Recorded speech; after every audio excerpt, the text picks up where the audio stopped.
Hello and welcome to the Grad School FAQ webinar. My name is Mike Schumann. I'm going to be walking through the various stages and things to consider when thinking about applying for and going through grad school. Thanks for joining us today. First, really quickly, what is graduate school? Graduate school is a program that provides in-depth specialized training. It leads to an advanced degree. It requires original research and/or scholarship, so lots of writing involved in grad school. Develops intellectual relationships. You get to know other people in your community of interests. Requires intense commitment, passion, and drive. Um, Goes deeper and not broader. So, whereas a college education, even though you're choosing a major, you still have a lot of generals. Master's is very, very specific. So, you definitely want to know what you want to study specifically. So, it's not about exploration because of that, it's primarily about focus. All right, what can it look like? Well, as we go through our schooling, we can get our associate's degree, 2 years, bachelor's degree. This is typically what people mean when they talk about college, but a master's degree is post-college, after graduation, and it can be anywhere from 1 to 5 years depending on the degree, and that can also depend on the way you are going through school. If you're going through online school and working full time, that probably will take you a longer time to complete the program. Whereas if you're a full-time student, completely devoting yourself to your studies, and you don't have other obligations or responsibilities, you could probably get through your program quicker. And then obviously after that would be your doctoral degree, if that would be something you'd want to continue to pursue. And that can be anywhere from an additional 4 to 9 years. Today we're specifically talking in this range, the master's degree.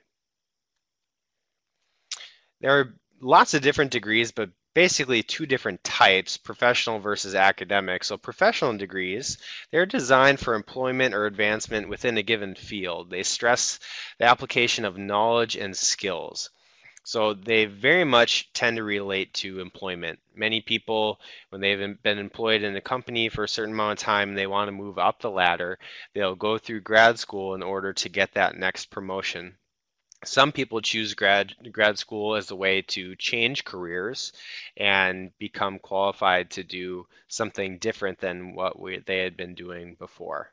But typically, professional master's degrees lend themselves directly toward a specific career or type of career at least. Academic degrees are a little bit different. They're designed for intellectual growth, and sometimes, not all the times, but sometimes they're a prerequisite for doctoral work within a given field. And again, they focus on advancing knowledge and lots of research in a given field. So these don't necessarily go right into a clean and easy career. Typically, these areas of study, you have to get a little bit more creative with how they would fit into a career. And oftentimes, the career relates to more of teaching what you now know, um, either in the high school or collegiate level, or becoming a writer about the different topics that you're studying. There are a lot of different names and letters that go along with these degrees. We can just go through four basic areas here. We have the PhD, the master's programs, and the professional masters, and the professional degrees. I can just go through these quickly. We'll just start over here with professional degrees. JD is Doctor of Law, MD, as you might assume, is medical doctor. LMFT is licensed marriage and family therapist. Professional masters include Masters of Fine Arts, MFA, MPH, which is Masters of Public Health, and then MOL, you maybe heard that, Masters of Leadership. Over here, we just have generally the MA versus the MS. So MA is Masters of Arts, and MS is Masters of Science. So different degrees fall in under Masters of Science, and different degrees fall in versus Masters of Arts. Another way to categorize is thesis versus non-thesis.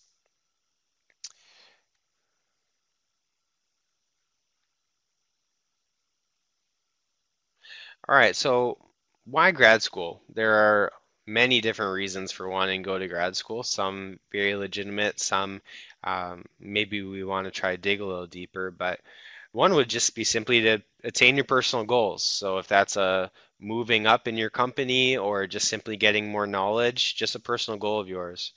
Maybe you just have a passion for learning and you really want to just pursue it as more of a hobby. Maybe you want to specialize in an area or become an expert and generate new knowledge. So if you're in a specific industry, maybe you want to get even more specific within that industry and more specialized. Employers prefer or require an advanced degree in your profession. So if you're, in order to get the job that you would like, maybe they will ask for or make it mandatory for you to have a master's degree, in which case, obviously, you'd want to do that before applying. And then again, just professional growth and advancement. Questions to maybe ask yourself.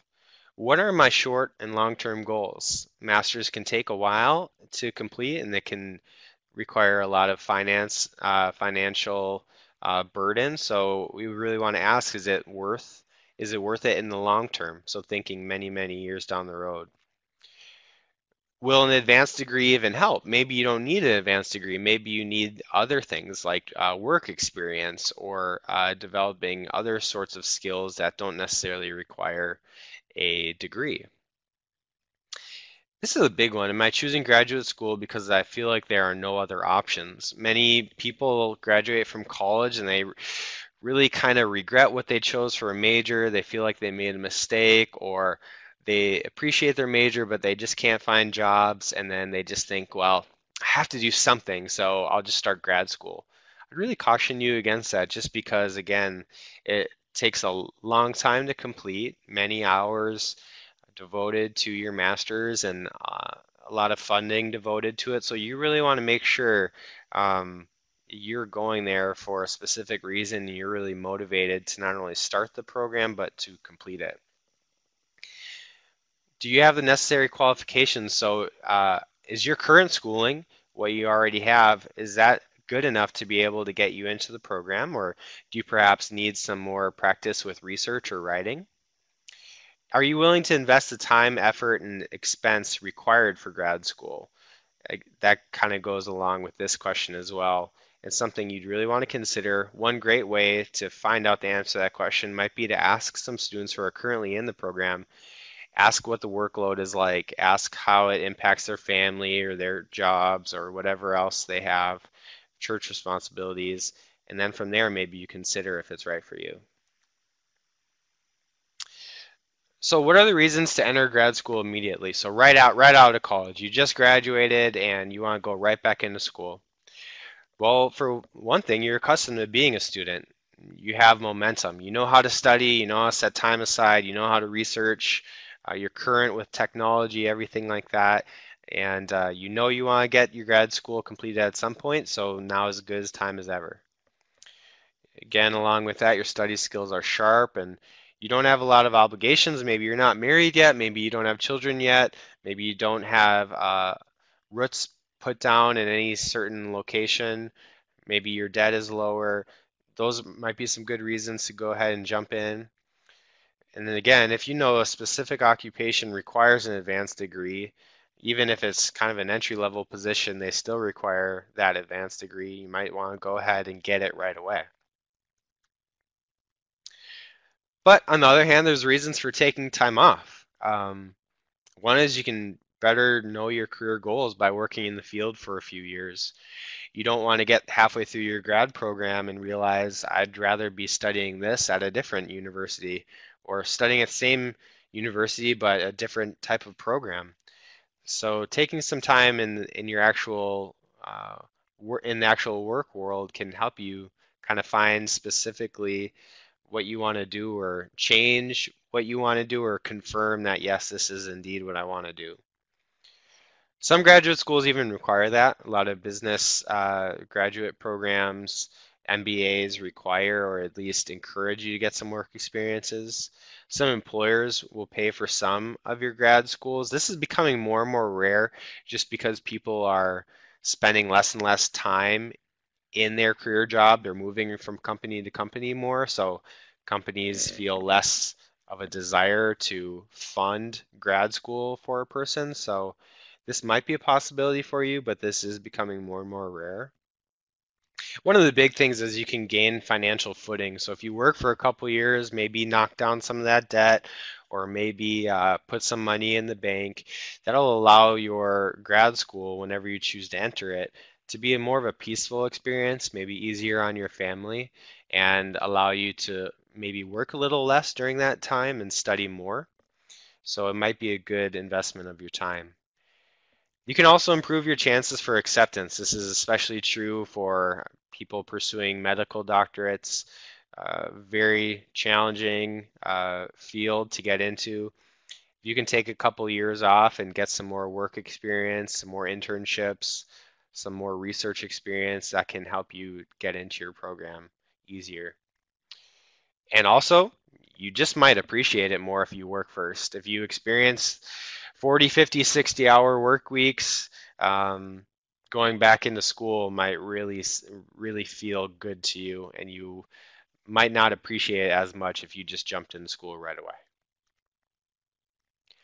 Well, if you were to do that, what would you do in the meantime? Or if you know that you want to go to grad school, but you still have time before applications, what can you do? Well, I'd encourage you to prepare for the GRE or other professional exams. Down here are some examples of others that may be applicable to you. Continue to gain experience, and I'd encourage you to call these schools and ask what would look good on my application. What sorts of internships, jobs, or volunteer experiences would be good for me to get to prepare for your program? Saving money is obviously huge. Determining your specialty and abilities. So where are your strengths? How can you utilize those? Where are your weaknesses, and how can you beef those up a little bit? And again, interview with those who have done that. Find alumni, find current students, ask questions, figure out um, if you are at the right stage for this right now, and what can you do to prepare if you are.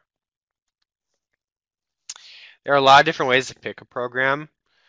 There are a lot of different rating systems for grad schools. I know there's the Christian grad schools. They rate the top 50. Entrepreneur rates the top 25. US News even does the best schools.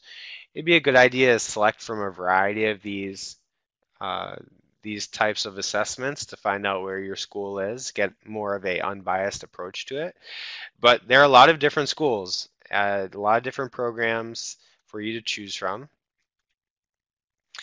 And I'd encourage you to research the current job um, openings and to observe the current degrees and experience requirements. Talk to people in your field of interest. So if you really want to be a professor, ask your favorite professor what school you should go to. If you really want to have your MBA, if you know anyone who has their MBA and has been successful with it, ask them for uh, what school you should go to. Obviously, meet with us here in the CCC. We'd be able to help you more.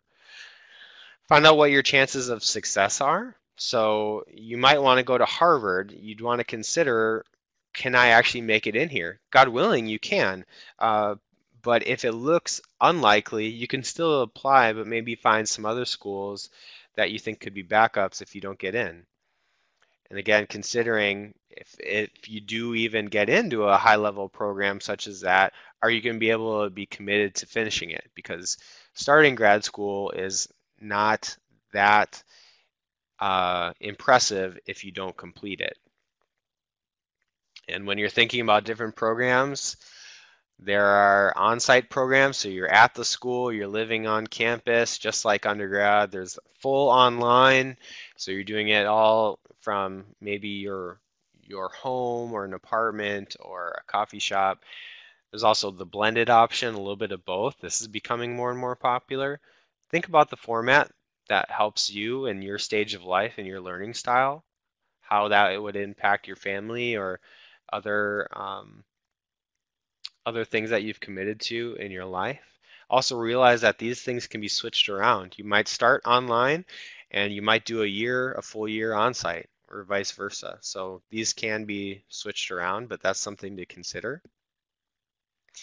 Here are four websites that not only help you prepare for GRE or other type exams, but they also give you an in-depth look at different schools. The two that I would really highlight would be gradschools.com, Princeton Review, and I'll also throw in Peterson's. These three are going to be really good for researching different grad schools. So you simply type in your program that you're interested in, what location you're interested in, and it'll generate a list of different grad schools and accurate information from those grad schools. Kaplan is really good for preparing for the test then. So once you find out which school you want to go to, Kaplan will really help you prepare for the entrance exam if there is one for that school. All right, so you found your school. You decide, yes, this is the year I'm going to do it. What are some tips for applying? Well, first thing to consider is know when to apply. uh, starts a lot earlier than it did for undergraduate school. So make sure that you know when the application deadline is, and then start early. Give yourself 12 months before the application deadline. You can research, you can prepare, you can get more experiences to make your application look stronger and stronger. And keep in mind this varies from program to program. So don't assume every school is on the same calendar.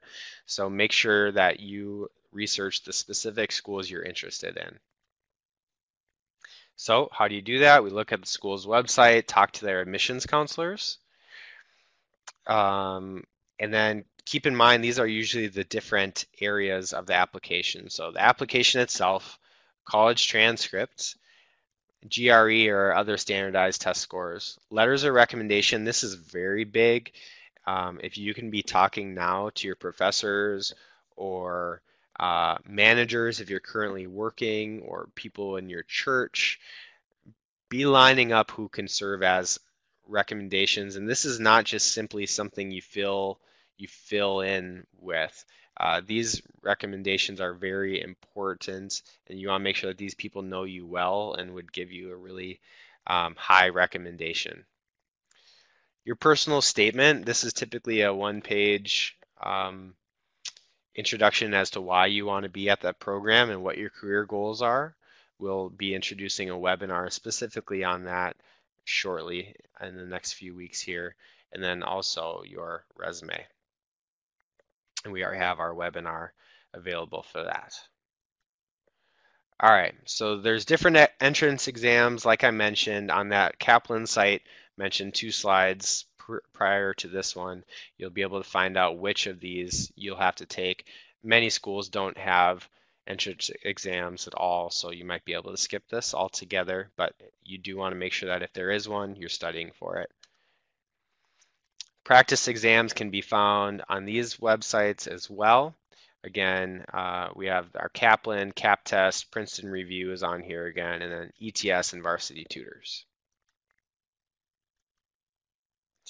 You're selected by admissions committees, and they'll look at your GPA, their purpose statement, your previous experience, test scores.